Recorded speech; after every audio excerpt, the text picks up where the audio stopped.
believe that should be it. Okay. Well, we haven't seen Brent tonight, and usually things don't start until he shows up, but we're going Yeah, to start exactly. anyway. So, Okay. do you want to do a couple of the announcements? Um, Like that's where okay. where people Need- can find you on YouTube, the IBC? Just hang on. I gotta pull my notes off the printer. Okay, Sorry. no worries.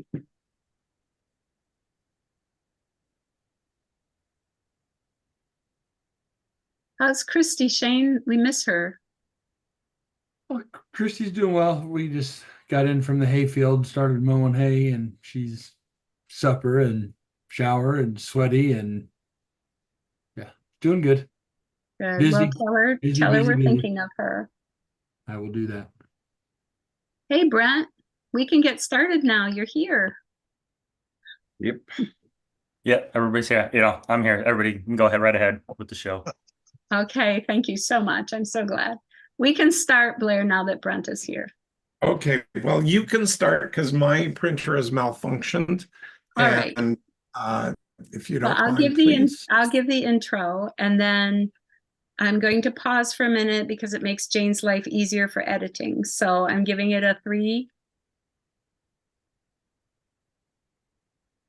Welcome to the 302nd episode of the Blair Dunkley Experience. My name is Patty. I'm a certified mind model coach and your co-host this evening. Your host is Blair Dunkley, the creator of my models. Wave. Very good. Hello. He has tested and applied my models to a wide variety of mental health situations with 80% effectiveness.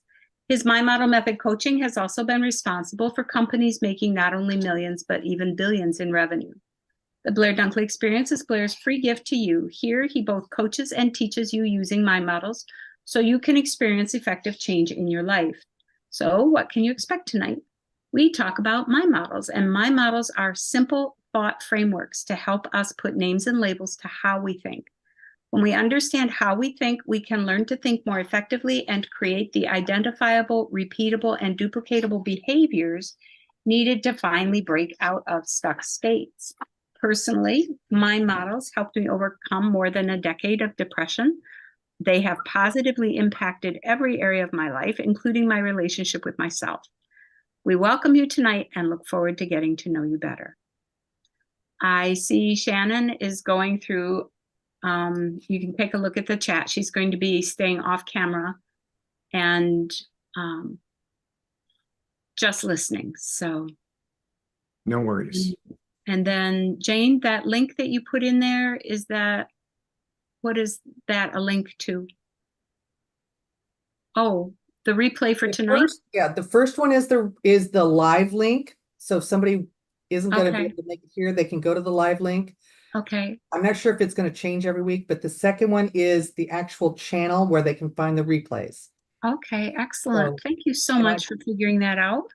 Copied those so that when we post the Facebook thing, if Blair would like, I can put those into the comments. I did that after we decided we were done yesterday. Yeah, actually it was last week's YouTube link. So I found it and I put it in. So there we go. So sorry, Patty. Do you want to talk to people a little about IBC coming up? Yeah, we have an IBC happening on the 1st, 2nd, 3rd, and 15, 16, 17. It's a 2-part course. So and part IBC 1 stands for Igniting the Buying Conversation. Thank you. Excellent. I sometimes use my acronyms way too much. So anyway, we will have some people joining us in there who have taken IBC before. And we've got our first base almost paid person coming in. Jennifer Boudreau, Mackie, and she's coming in. Okay. Anyway, I will actually she just texted me, sorry. Is coming into the IBC, Igniting the Buying Conversation. And we are having Patty and Becky and Tim coming in who have taken it. Brent will be joining us as well because he has taken it before. So he's going to come in and audit this as well. So I'm going to see about 5 other people that are possibly coming in as well. So it's going to be a smallish group. Okay, so if anybody is interested in finding out more about IBC, there is a link to book with Blair. It's a link for a free consultation to talk to him about the course and how registration is done and that kind of thing. So feel free to do something with that if you wish to. So That's last right. week we didn't really intend for this to be a series, but it looks like it's going to be. It could be 2, and we might even go to 3 on this, but the fundamental concepts of my models. This is getting back down to roots and history and the things that undergird every other my model. And we discussed identifiable, repeatable, and duplicatable. And we discussed the IM process, identify, apply, and master. Yep. So what Yo-yo.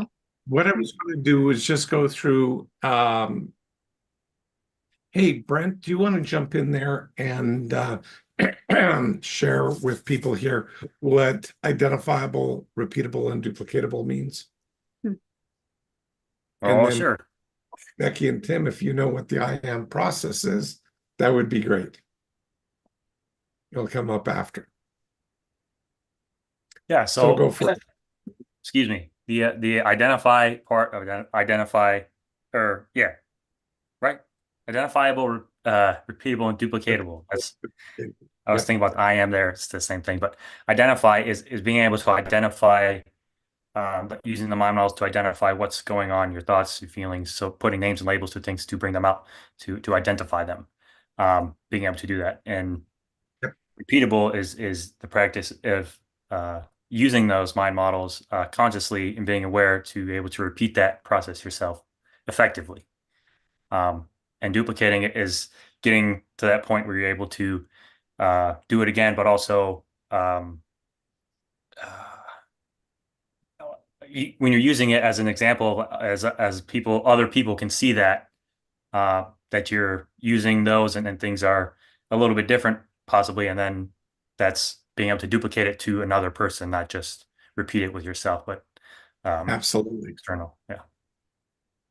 Yep. So identifiable, as Brent said, was using the mind model, naming and labeling. So you can have a way of calling it something, and naming and labeling is used to basically set a name or a label to a specific behavior or whatever it is that you need to identify. So it could be a process, it could be whatever it is, you need to identify it. Lots of people don't make things identifiable. They tell stories to describe as opposed to name and label. Naming and labeling is a shortcut, and it adds clarity. So there is a mind model between clarity versus certainty, but mind models add clarity, or naming and labeling adds clarity. Repeatable, as Brent alluded to, is making it repeatable in a way that it can be repeated over and over again to get a similar result each time. Well, Blair, there's As an element of intentionality with Yes, repeating it. Once you've got it named and labeled, then it becomes an intentional choice to use that skill again. Not only intentional, but it becomes something that, because it's repeatable, you can test it in multiple different situations to get similar results. So it doesn't require one way of being. And then duplicatable means it can be passed from person to person. Transferable is another word that you could use there. It's transferable. It can be transferred. Yeah, transfer. So I wanted to add something there too, like Patty did, is simple. small, broken down to simple steps for the repeat, like being Yes. able to repeat it. So you're being able to keeping Yeah. it really simple. That's right. Specific, like you identified, and identifiable, being specific. So Yep. simple and specific. You betcha. So Welcome, then Zach. hey, Zach, the I am process there, Becky, Tim, would you guys care to go? You bet. So the I am process is very similar in many regards to the identifiable, repeatable, and duplicatable. When I think of the I am process, which is identify, apply, and master, first, much to just like identifiable with identify, repeat, and duplicate, you have to identify. I think of it with like from my models, for instance, as I go throughout my day, if I'm using a specific mind model, I first identify which mind model I'm using so that I'm aware of which one I'm applying. So again, that's to the second step of once you've identified what mind model you're using, you can think through the process of the application. How might I use the mind model? And then as you're identifying and much to the repeat process, you're repeating that application process, you become a master. You get to a point where it just becomes habitual and you're doing it without even necessarily thinking about it. It just becomes a part of your everyday. It takes it from a unconscious competency in things that you might be doing effectively to one of very intentional action, so that you're consciously competent at utilizing whichever mind model or combinations make sense based on the situation that you're currently dealing with for success, for growth. Again, depending on what it is you're looking for to achieve, applying the I am process allows you to be even more intentional and have even more data to then be able to evaluate, to iterate, to refine, to increase the speed of, again, fill in the blank of whatever it is you're working. So if in business, increased profitability based on processes you may be using, relationships and those kinds of things as well. One other thing that I might add is just an observation that I've noticed as I've gone through the mind models over the years, and as they have become so habitual, is it becomes autopilot. And so then I'm not taking the time and actually identifying and naming and labeling which mind models I'm actually using. And so to the intentionality part of what we talked about with the identify, repeat, and duplicate, it's important to identify, take that time, that brief moment to identify which mind model you're using, even once it's become a habitual pattern. Because then you are more intentional as you're moving forward, and it keeps it fresh in your mind as you're identifying, applying, and mastering as you're moving through. Great. Yes. Yep. Go ahead, Jane. So it was interesting. One of the channels that Jackie and I like to watch together is this channel on YouTube called Cinema Therapy, where one of the guys is a movie maker and the other one is a family therapist. And they were covering the movie Anastasia, and the therapist says at the end they did a really great job of exempling what it takes to recover from trauma. And as he's going through the different things, Jackie's over here naming off the mind model that it pertains to. And when they got to having to vocalize and speak out, the situation, I go naming and labeling. She goes, yes, but it's also, and so it was really an interesting conversation about how the repeatable and transferable portion was completely exampled in these very textbook explanations. So it was fun, and it was like very much mind models speak to a person at what I call a layman's level, and it's understandable. So that's another thing that is not mentioned, but it's understandable once you get to know the mind model. Whereas the therapeutic or whatever you want to call it world, they have their lingo. It's just like any profession. If they can have their vocabulary, then they can kind of have that barrier to enter. barrier to entry. computers and accounting and all that. They all have their own language where mind models are spoken to and taught in layman's language so that people can use it and learn to figure out and say, okay, I can repeat this in this situation, and this is my adjustment, or I can, transfer it by teaching others. And that's one of the really great advantages. And, hats off to you, Blair, for doing that, because it is more usable on a layman's stand. And if I may, I appreciate you sharing that, Jane. To what I was sharing just a moment ago is sometimes these mind models are so closely related and they do stack. Yes. One leads to another, and we have them in a process. So what I was sharing a moment ago is if we're not taking that brief moment, pausing and naming and labeling and identifying which mind model we're in, especially once it becomes a habituated pattern and we just go through them like on autopilot, we're not aware of which mind model we're using and how it might apply effectively if we're not intentionally naming and labeling, tongue twister, naming and labeling them appropriately.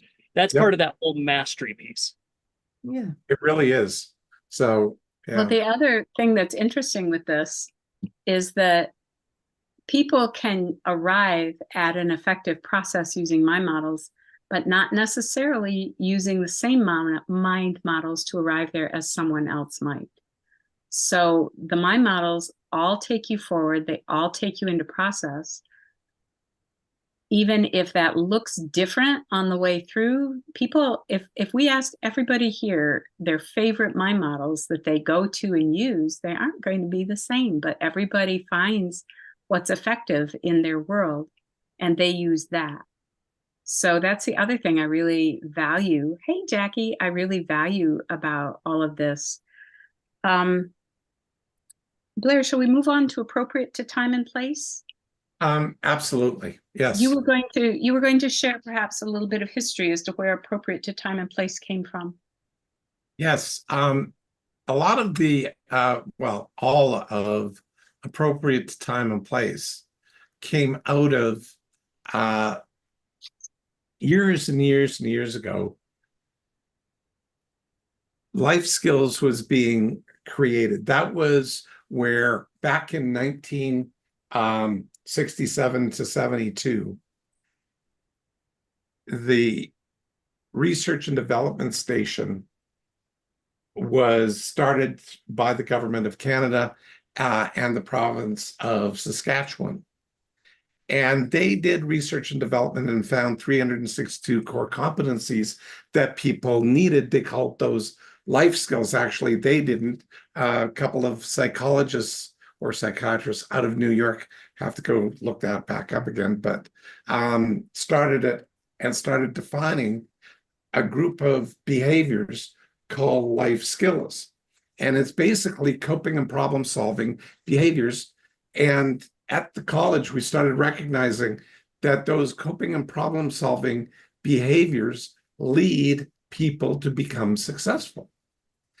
And so that really was the fundamentals of a thing called, life skills, and mind models fell out of that. They're sort of a chunked up version. They're a combination of those 362 mind models in some cases. But that wasn't a complete body of knowledge, because the question concepts, which is a mind model, was not defined, but it was alluded to with life skills. They called them information seeking questions, but all they had down was who, what, where, when, why, and how.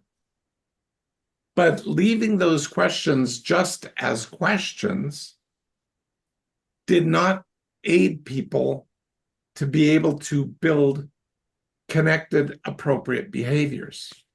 So in the first year that we started our college or life skills training centers back in the day, and it morphed into life skills colleges. my mother and I, Madeline and myself, realized that we had to give some kind of background, some kind of theory, some kind of purpose to what these things were all about. And what fell out of that was a little saying as to everything that you do, all your behaviors, all these life skills, but life skills turned into mind models, so it applies to mind models as well. Everything has to be appropriate as to time and place. And that gives you a standard to be able to start evaluating yourself against. And appropriate is time and place, because not everything is always appropriate. And it definitely depends on where you are and when you are. So everything has to be weighed against, to determine this appropriateness against time and place. Hopefully that makes sense. Shane, you're looking quizzical or tired, one of the two, or both. Yeah, just wrapping ahead of where they came from and where they, the questions that they were asking, the identifiable questions, and then you changed them into, more than that, because with just being questions, they weren't really leading down the path that they needed to, I guess, in my opinion.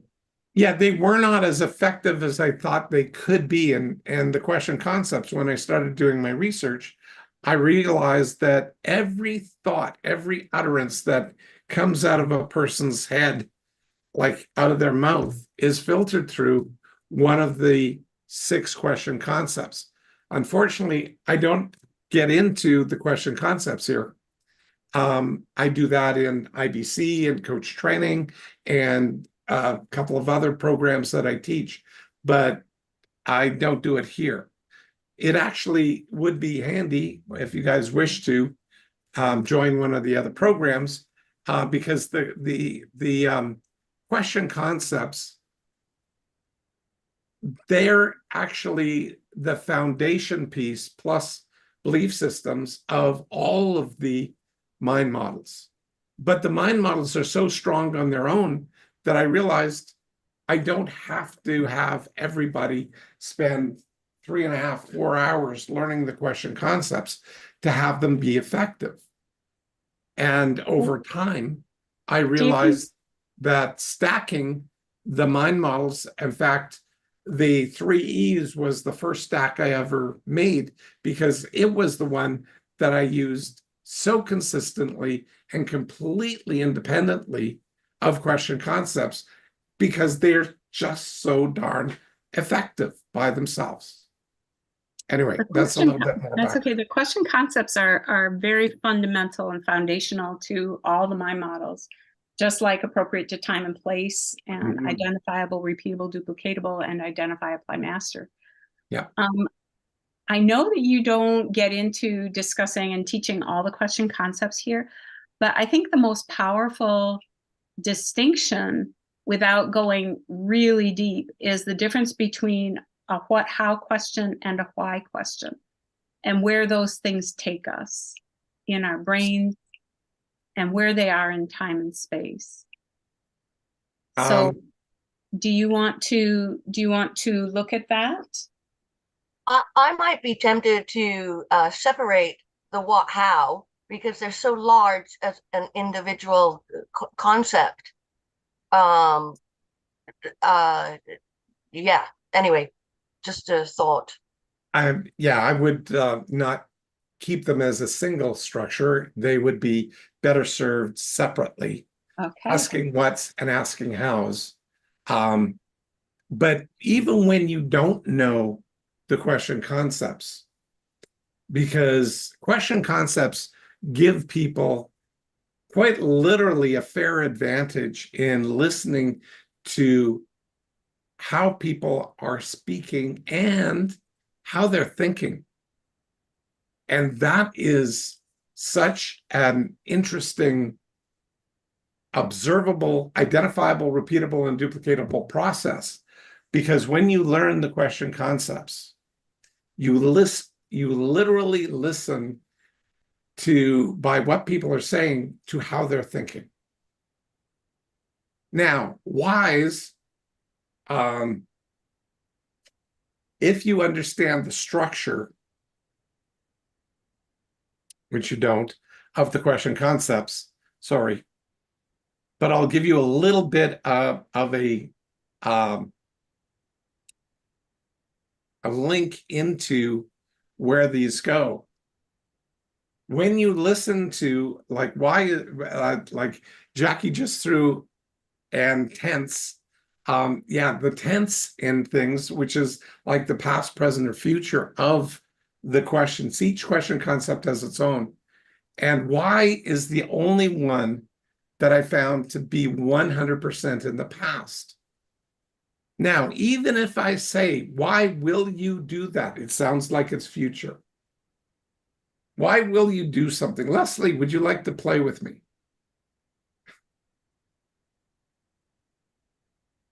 Okay. Okay. So why will you write that email to your person that you're writing it to, or whatever? I'm assuming you have numerous emails that you've written. So why will you write that email? I think I understand that you're referring to the predicament that I've been in, and Yes. It was not necessary to write. At the end of the day, it wasn't necessary.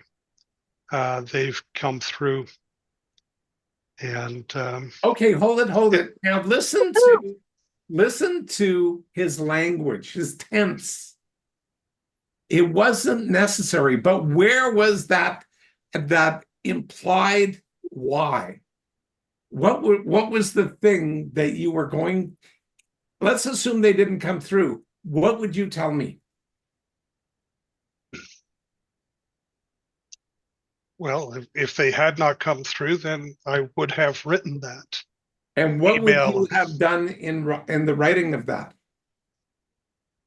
I was going to say that we were co-creating the situation. We've proven that. Okay, pause on proven. When things are proven, are they past, present, or future? Past. Correct. The tense of why is always past. So one of the things that I knew that you had been effective and successful because your language pattern, your tense in how you were using your language, when I asked you, why did you write that email? And then you surmised that it was about the condition that you've shared before here. Reference the past.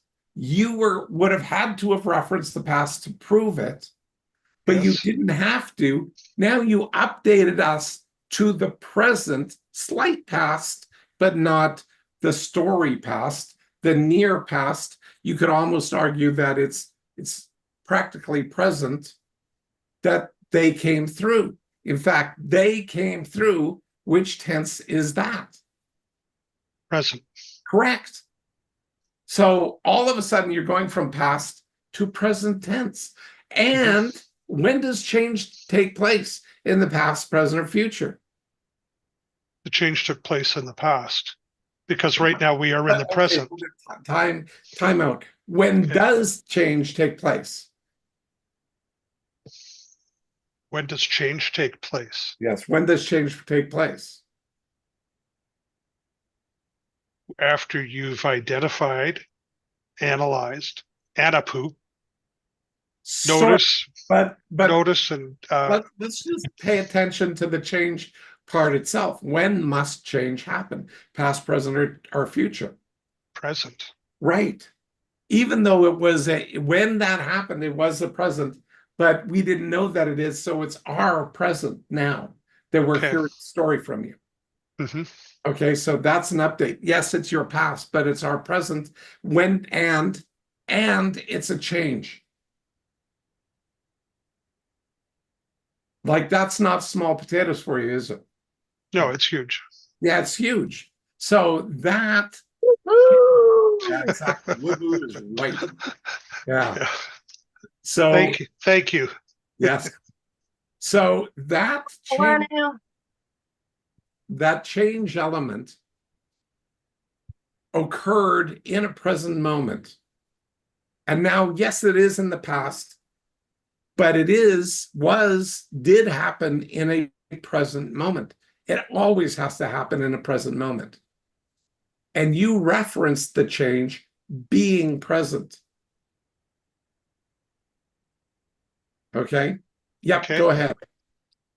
I just got a question on kind of that whole spider web Sure. we just went through. So I really I liked all of that. So I kind of understood it, like, even though Leslie was speaking about a time in the past when they came through, it was like the language pattern was more about when he was in the present when they came through. Correct. So, like, it was the present, but he was just referring to it In an the hour ago or whenever they came through. Yeah, exactly correct. It's Okay. very, without a time machine, it's impossible to experience it all in the present. Okay. And we can't do that. Okay. Cool. Well, the way I'm relating this for my own understanding is this is a persuasive copywriting principle, believe it or not, kind of. So Yes, it is. when you're writing copy and you're telling a compelling story, it's best to tell it in present tense, even if it's a past story. Yes, it is. You know, so if I'm talking about like trading and like I did really good, that's past. But if I said while I was trading, I was doing really good, Yes. I'm referring to the past event, but it's a present tense thing. Correct. Okay, cool. How come? How come? What makes that compelling? I don't know. Actually, my copywriting mentor just told me to do it. Because change happens. If you want to have somebody, you understand call to actions, correct?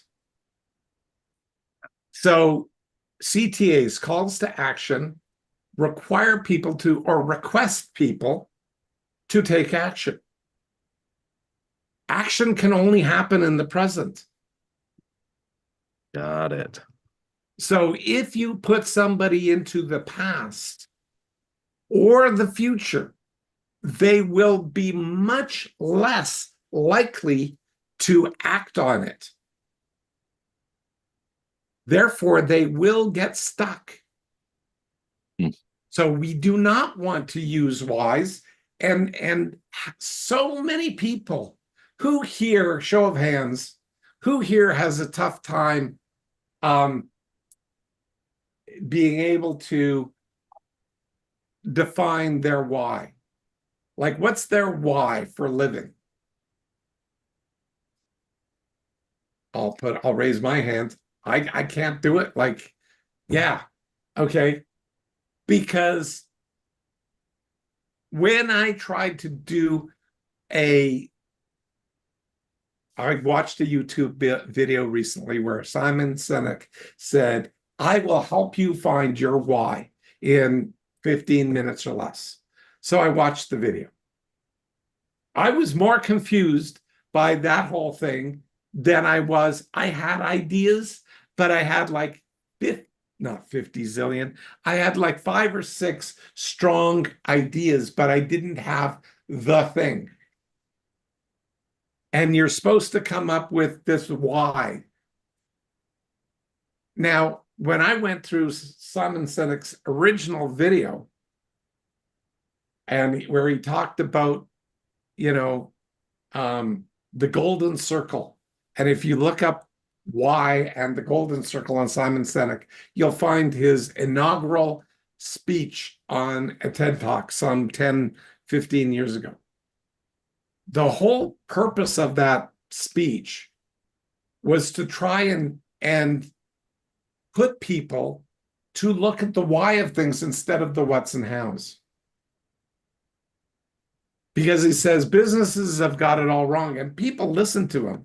And the problem with listening to that malarkey is that it's fine if you actually are able to use a disguised what as your why. So you're actually staying in the present, but using the why word. And I remember last week I yelled at you guys. I yelled and said, "What are you doing that for?" Remember, Shane? And then Shane said to me, "You said why?" Because I asked him, "What did I say?" And I used the word what, but he swore up and down that I used the word why because we're hardwired. Because if you use the why question concept, regardless of the name and label of the question concept, the why, the what, the who, whichever word it is, because I've been able to create, it takes a lot of mental energy, but I've done it before where I've taken every one of the question concepts and made it into another question concept.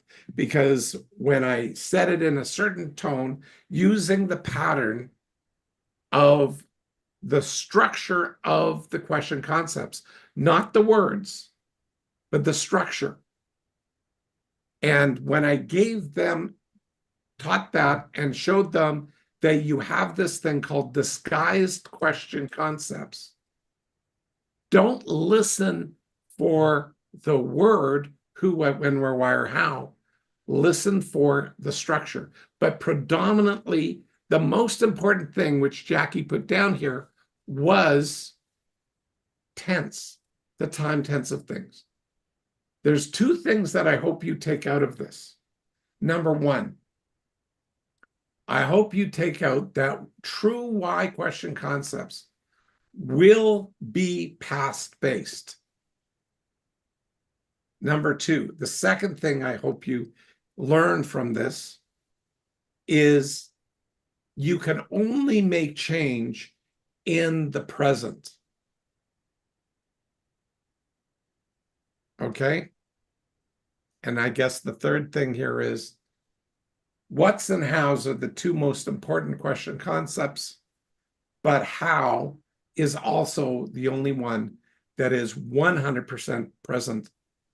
And you can never tell anybody how to do anything. Because how is always and only is an action. Because a what is always a list of one or more things or events, and a how is always an action. I can show you how, I just cannot tell you how. Go ahead. It's interesting. One of the things that my two daughters that are now familiar with mind models, they have gone into this independent row, and when their dad offers to help them, they don't really want him to help because he comes in there trying to show them how he wants them to do it, and they are in the process of finding their own understanding and how. And so the big joke in our house is, how do you get to 9? 4 plus 5, 3 plus 6, it's still 9. So can't we do it our way? Yeah, exactly. But so we're still looking for the naming and labeling verbiage to help him understand what it is that makes them not want his help. When he does help them with how they're wanting to accomplish it, they love it. But when he comes in there and says, no, you can't do it that way. You have to do it this way. And he's goes all into the tell instead of asking the questions so they can process and get to an understanding of what his method, how it might be more effective. They're just all in this, we want to do it our way. Because this is what I understand. And I think that's the point, is that their process is based on their understanding. Exactly. Rather than being told after the fact. Especially if they should or probably have enough information to figure things out on their own. Yes. You try And- and do it through a didactic or a questioning process. Oh, So wow. that's the key thing. Okay. Yeah, So use they're questions. relating it to other things that they have done, and therefore now they're trying to process and understand towards what they're trying to accomplish, Exactly. rather than jumping from A to Z Right. without understanding what the how, how did he come up with that? Right. We have to create our own neural pathways Right. in our brain. Oh, And if somebody has done the work to get from point A to point Z, but we haven't, we can't repeat it. it's like We an art, generally copy an understand artist. it's their thinking style. Yeah. It's like trying to copy an artist. You're trying to accomplish the same Monet, and you have never painted before in your life. Right. Oh, that is amazing. Ding, ding, ding, ding, ding.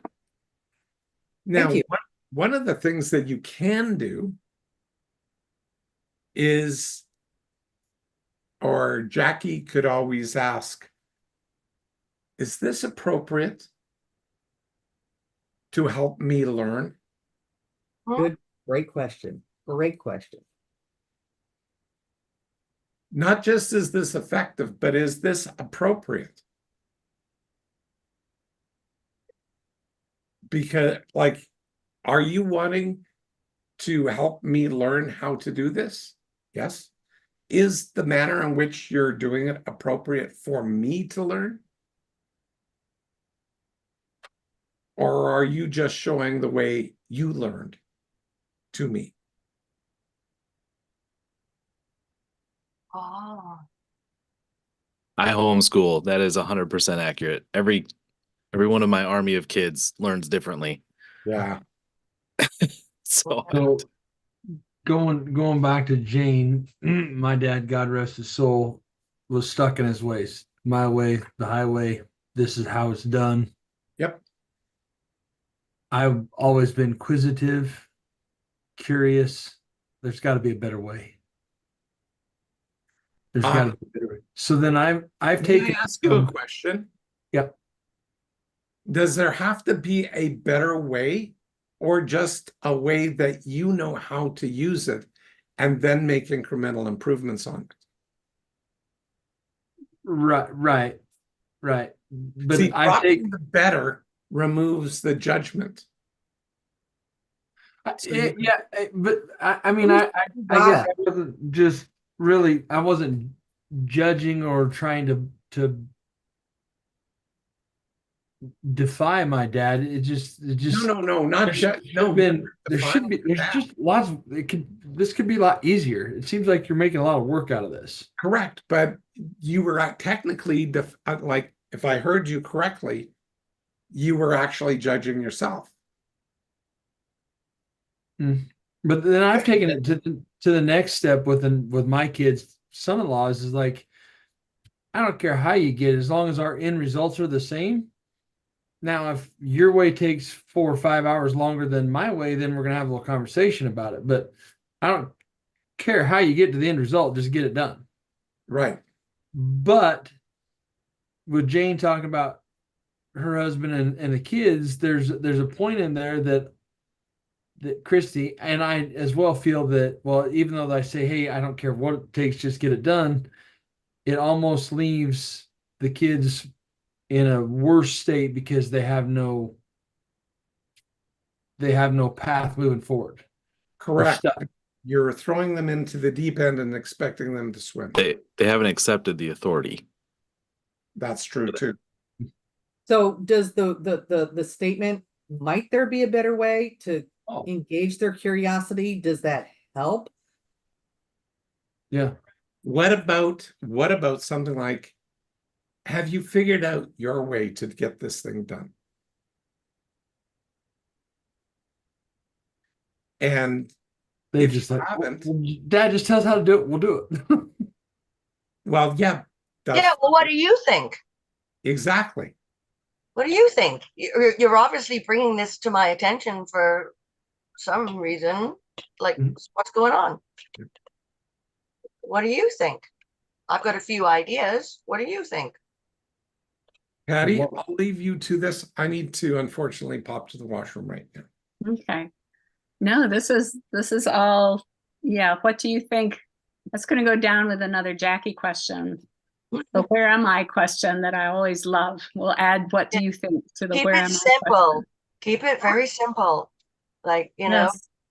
understand I find words. simple is a challenge for me. My brain was never taught to be simple. And I love the simplicity that I get out of these mind models and the feedback that I get from the people on this time. Well, what's really interesting, Patty, is you have like this it's like a professor like teacher, and I've mentioned this before. I'm no way in any shape or form being any negative. And that fascinates me that you're like you can name everything precisely and stuff, and you do it with ease. And I'm more like oh yeah, you come from here to here and stuff like that. So I really love that blend. And I think I'm gonna go down a rabbit hole now because I'll shut up. Can't remember what I was. Say, that's really kind, Jackie. Thank you. But I'm gonna shift while Blair is gone, so we're starting something new without him. Is the self-other situation as a foundation. Self-other situation as a foundational concept. That with self-other situation, you have the 3 universal conditions that we all have. And situation being defined as anything non-people or non-process.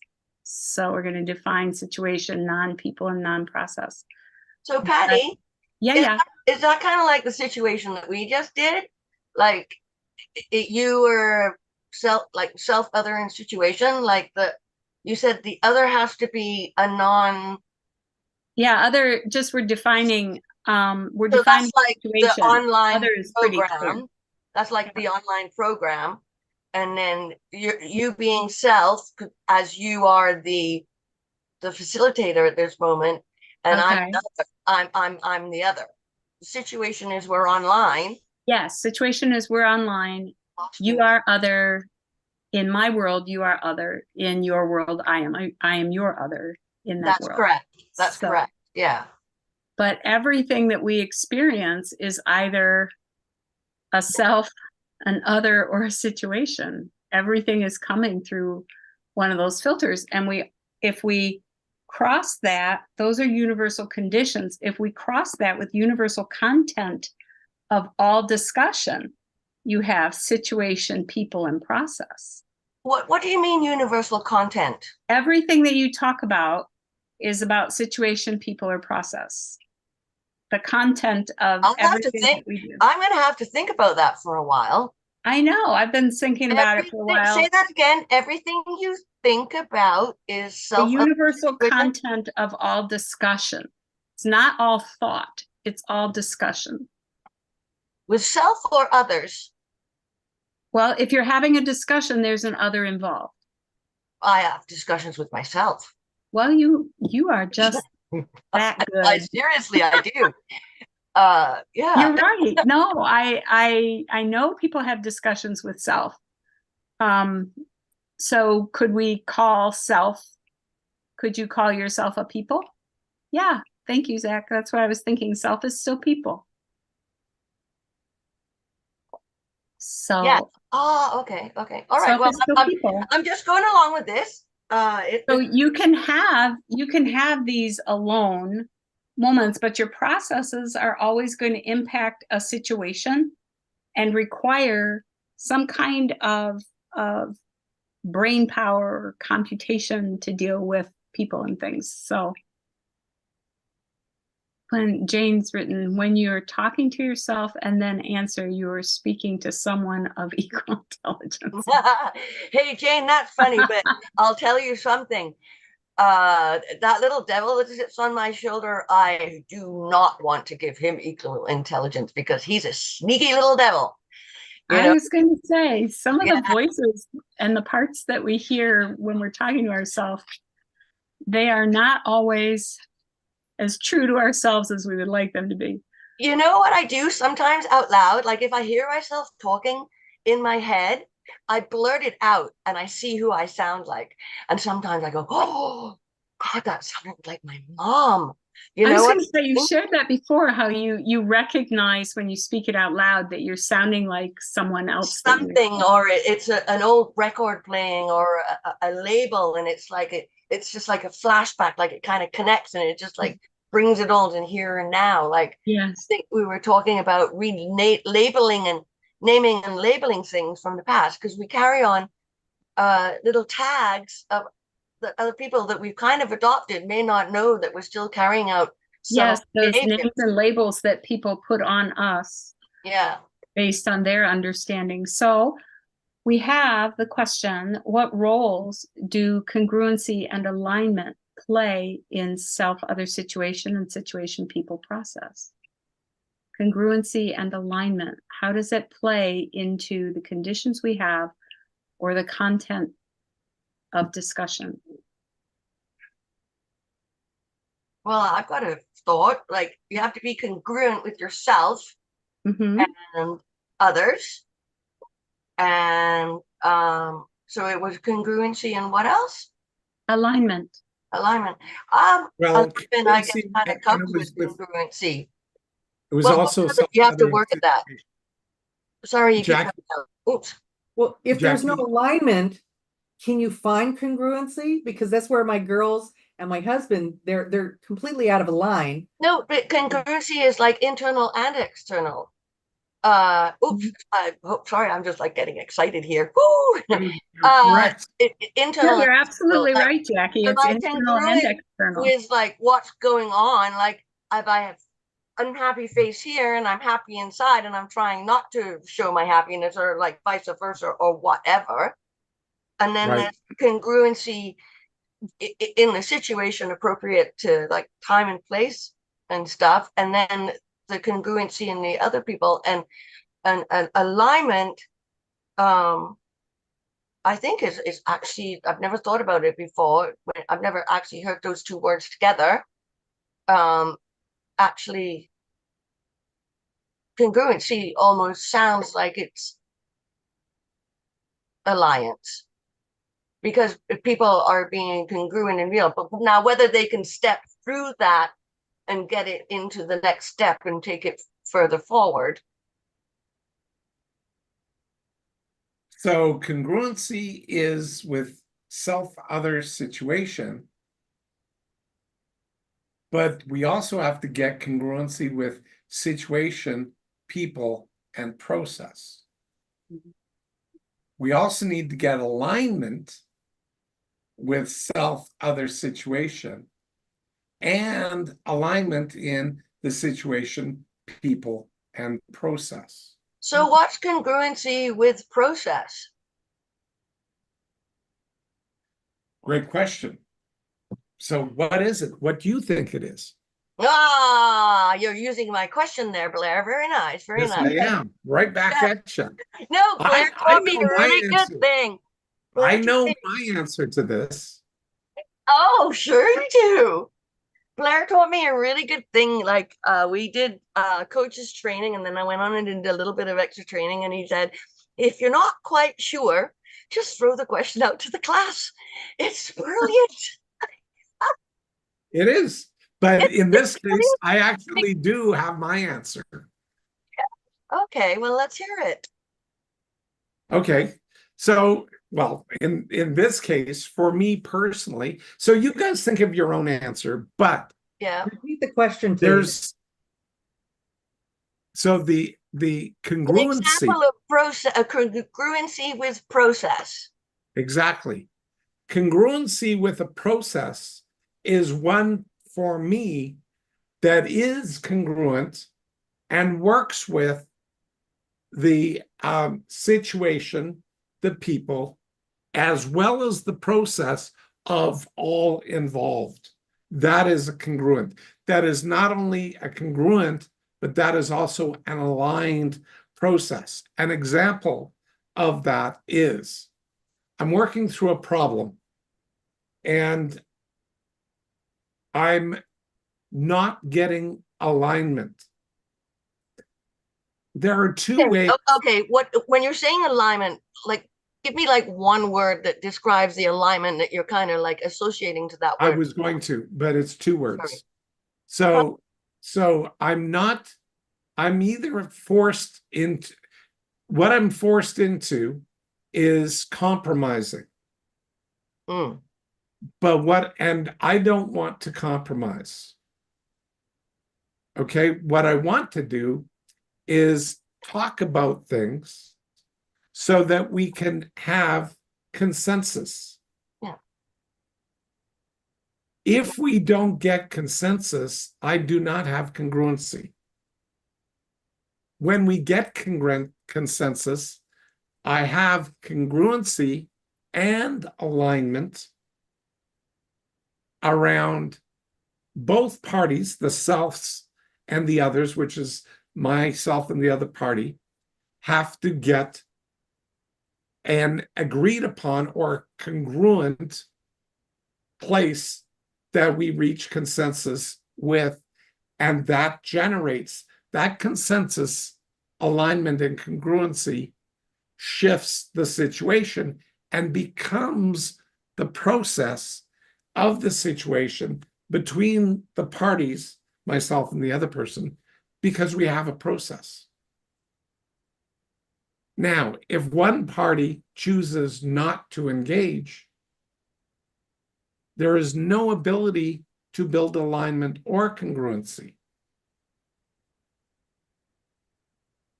What was that? If one person what? If one of the two parties chooses not to engage, in other words, refuses to talk, refuses to engage in the conversation, do they get to be part of the process? Or is the process now a destructive process? Where Well, it just basically causes things to come to an end? it's not a very effective No, process. it's not. But it is a process of Yes, talking. yes. So in a sense, when you are disagreeing actively and not aligning, the process is one of disconnection. What was that word you said earlier about when you're not getting one person is being silent, and then you had a word that started with D. Oh gosh, I can't remember it. Anyway, it was really important because it was like flicking back into that, it was like a judgment. Anyway, I wish I could remember. I'll play it back. Yeah, dependent. I forget. Not dependent. No, it was disgruntled. Sure. Disgruntled, is that one word that you would use? I don't think I use that word, but okay, yeah, well, something. And anyway, I'll play it back after it's online. might be disgruntled. I don't recall using it, but whatever. Okay. That's my way of using actually all of self-other situation and situation people process with congruency and alignment. Oh, I thought you just waved it off, the idea, and you're just swatting at flaws. Yeah. Yeah. Blair, this comes back to the repeatable and duplicatable part of identify, repeat, duplicate. Exactly. So if somebody does not want to resolve something, it's unresolvable. So that's Is resolve the same way as end? no, resolve is a verbal form of resolution. But Right. unresolvable is an end, because people do not wish to resolve it. They do not wish to figure it out. Yeah, it's the end of that. Yep, it's the end of that. Yep. So it becomes an unresolvable situation. Right. I forget what the term is in when you divorce somebody, what it is. Unreconcilable differences or something to that effect. Mm. disillusionment of marriage or a contract of marriage. Right. Where you dissolve the contract, correct. Yep. So Hey, those Blair, are I'm thinking, are we ready to start wrap up? I think so, unless there's any questions from anybody else here. Okay, I think we're good to go. Jackie, you want to start us off? I I was painting my house today and I got quite burnt on my face. Anyway, do I want to start you off? Not really, but here I go. Yes, I will. Thank you. I'll rephrase that for next week. Gosh, I'm pulling a blank. Okay, the first thing that comes to mind is how powerful it was when I actually learned the tense, or even discovered that questions could take you past, present, future to the now. Like, right, where are you right here, right now? Yeah. You know, and like, what are you doing right now? And those questions are so key in catching myself. What are you doing right now? Sometimes I'm a little mean at, what the fuck are you doing? Like in my head. But then I go, hey, wait a minute. What are you doing right now? I'm trying to change it into more of a like a true what rather than a disguised what with the kind of why tense. Anyway, 8 out of 10 for me tonight. Thank you, Jackie. Brent, would you like to share your wrap up with us tonight? Yeah. Let's say this last portion was something that I think we knew, or we dug deeper into, was that piece, the congruency and alignment together with the situation, others, and self, and then the questioning as well, the situation, people, process. So that's a thinker for me. So I'm gonna have to go back and watch it and more on what Blair was explaining, because I was, get that confused point. Like, man, I'm trying to put these two things together. So, the thinking process is a little slower than the explanation of it. So I enjoyed that piece. I like that. It's something new. Usually don't Yeah. dive into the weeds on this like I did this time. I usually leave these as separate mind models, but you guys were talking about overlapping and how the mind models are easily can be used to, and they can be used and intertwined with each other. And so I go, yeah, very, very much so. Well, I can see all the two, the congruency and alignment in the others. You don't have the overlap in the self-other situation. You won't get to that sweet spot, Yeah. like the Venn diagram, you won't get there. And then the situation, people process, you won't get to that process. Bingo. They'll be separate. You won't get a flow to process. So, I mean, I guess the simple terms, I'm not as confused, but like really trying to dig down and, like you do, the details on how they work together and do that. Yep. So that's Years ago, I described it as situation, people, process. It's like a bow and arrow for situation and people. And the process is when you draw out your bow and you let it go and the arrow goes down. Your target is the sweet spot in that Venn diagram of self-other situation.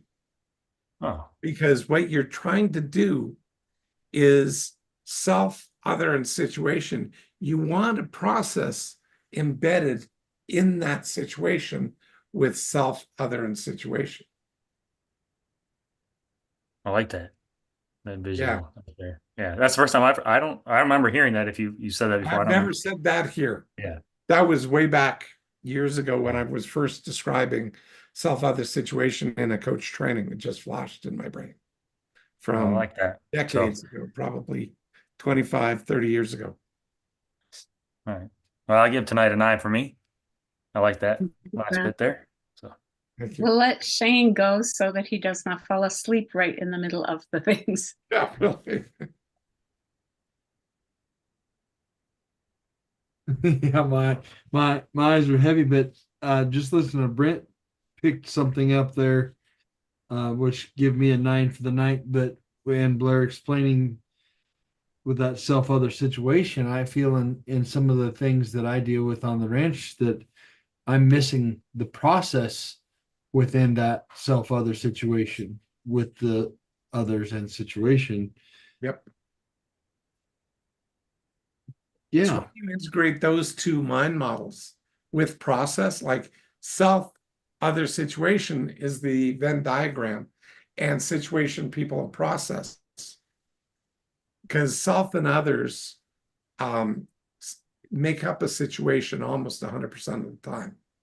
Yeah. But so does the environment. That has to be brought into it, because the weather can be part of the situation. A whole lot of physical factors can be part of the situation. But you still need a process. Mm-hmm. No, no, I mean, Becky asked earlier in the chat, what brings people to BDE every week, and it's just gaining knowledge every week to become a better human. Every day I work on that every day. Sometimes I fail, sometimes I do good. And then Blair, when you were talking about Simon and the why, like we're just getting started haying here, and my second daughter and her husband and 2 kids live across the yard, and the 1-year-old wanted to go rake hay with Papa today. So that's not why I do it. That's what I'm doing what I would love to do because I get to hang out with my grandkids. Exactly. That's what you do it for. Yeah, it made Papa's eyes choke up and heart be happy when she wanted to go ride the tractor with me. Yep, absolutely. Okay, Leslie, would you like to share a wrap up with us tonight? Sure. Some of these things we have talked about before, but it was, again, the one that I highlighted here was appropriate to time and place.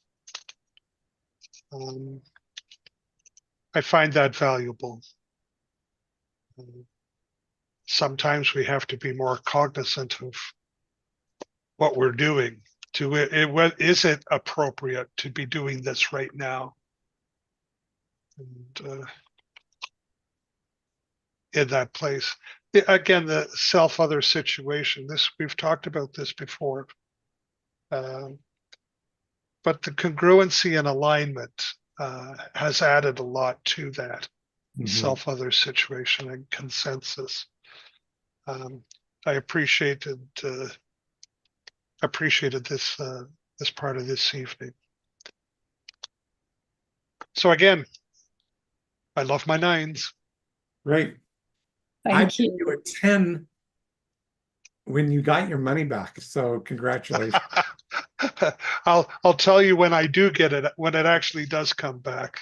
Great. Yes, when you get it in hand, let us celebrate with you. Thank you. The check is in the mail. It better not be by mail. Yeah, really. Jane, would you like to share your wrap up tonight? Yes, thank you. It was, for me, the aha of understanding the difference between process and understanding that the understanding has to happen for the process is really real. Not realistic, but real. Yeah. And that's one of the leaps I made in the middle of all this. But I will definitely have to go back and listen again to the universal content of all discussion, the whole, congruency and all that, because like, as Brent was saying, there was some major confusion and so the Mandela is being developed.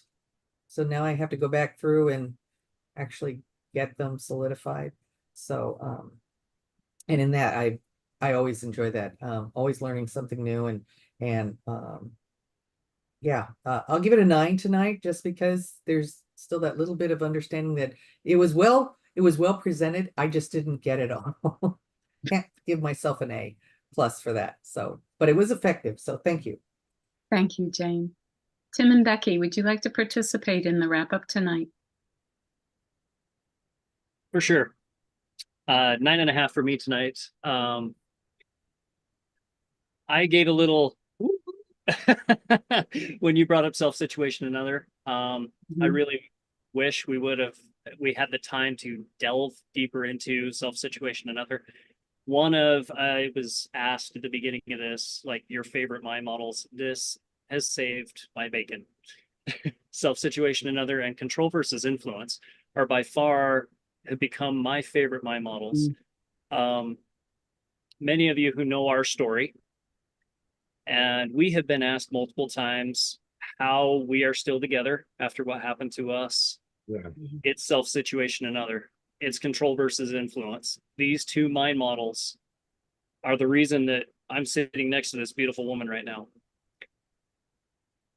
And my knowledge of self-situation another.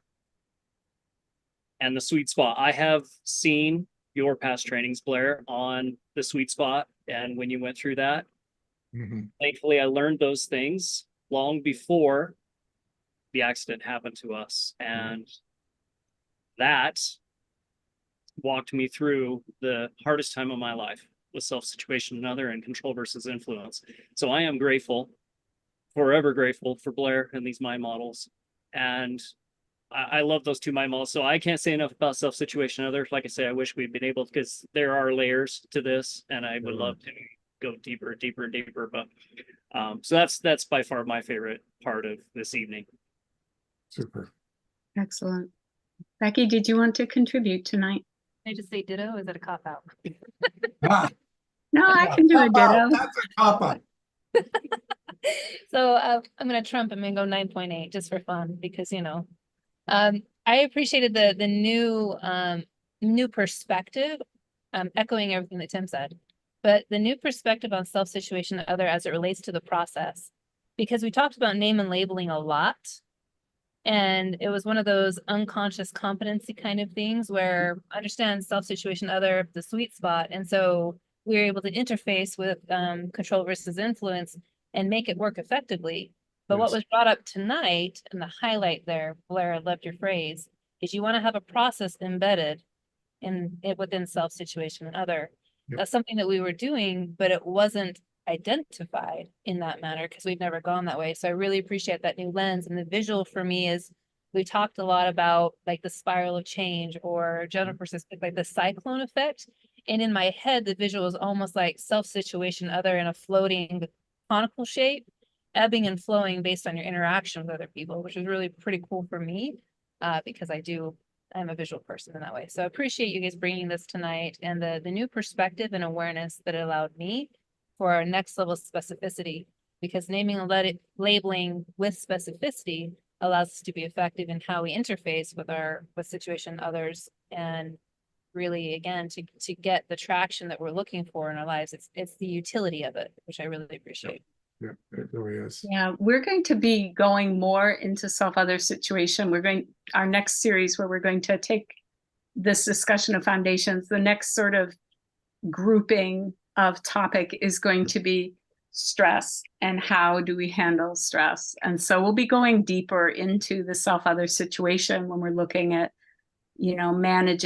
managing stress and being able to cope with the changes that come in life, especially the big ones. So I think that we'll be hitting some more of those layers, Tim, that you're excited about in that particular mind model. So I also want to share with you ahead. guys before we wrap up. But I earlier yesterday or Friday, I had a great opportunity to connect with somebody that I hadn't met before. Colin Jewett, I believe, that's his name. And he's from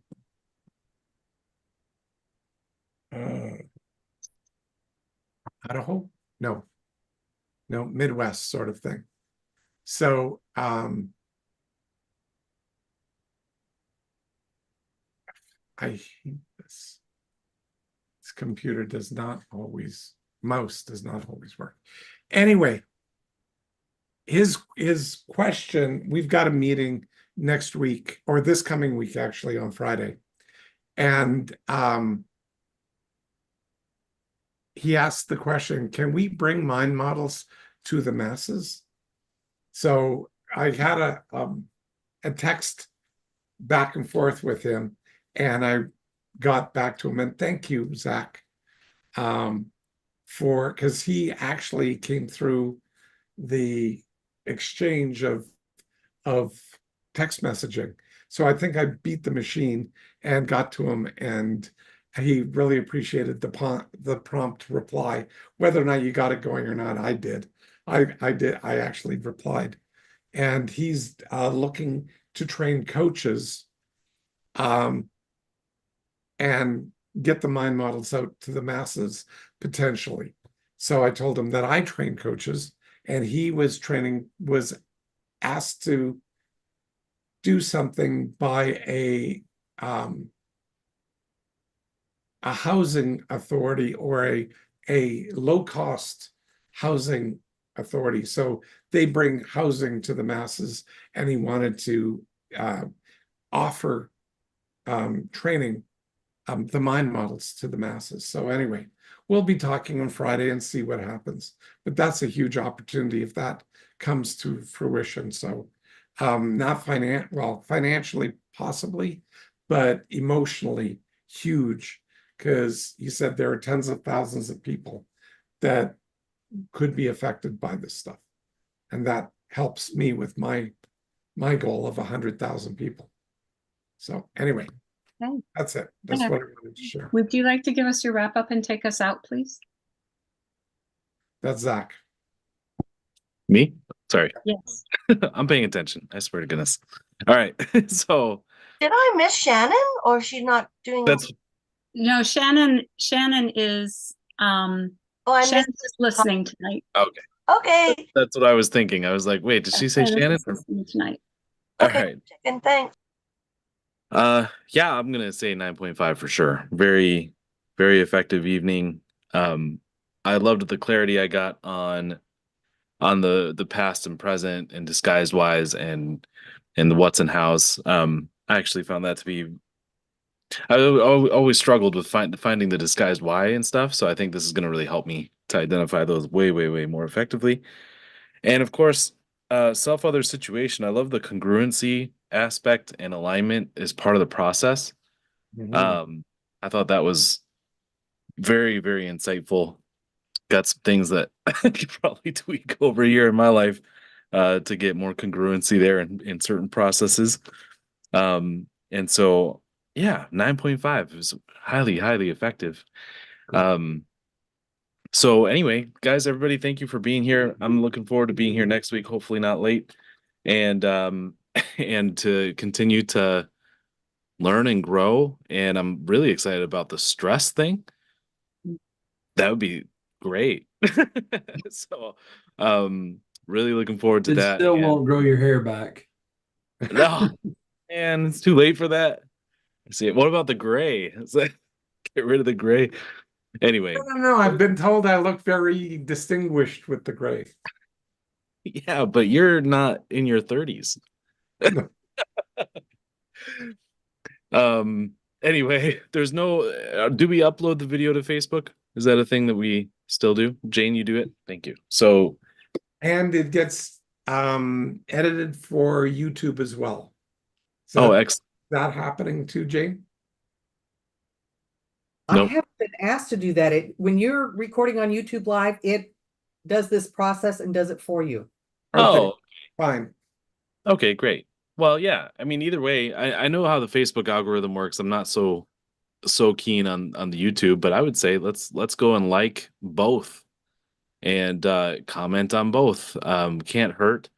And that way, Can I just put like a YouTube link into the Facebook comments? I did yeah. that earlier. Hold on. Anyway, like before you wrap up, is it possible to get a definition from Patty? She has a comment 9.0, lots of dimensions to SOS. What is SOS? Self-other situation. Oh, That's not obvious. I don't think I'll. Shorthand, just shorthand, Jackie, Oh, just shorthand. to add, because like Becky and I were curious, and I'm sure other people are. Sometimes you kind of skip the little, like wrap up thing. I often skip the little wrap-up thing. Oh, I know.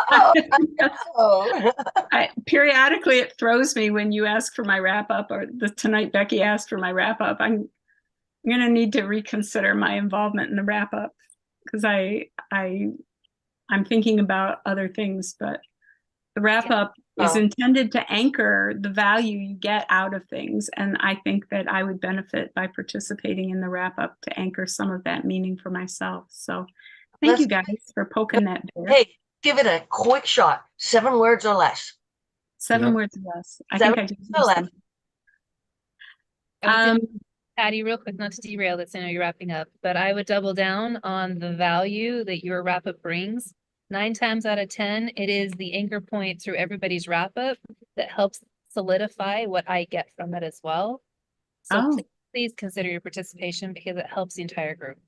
Well, thank you. I had not viewed it that way, so I do appreciate it. For me tonight, it was a 9.0. Foundations The anchor points it's the place we come from to be where we are.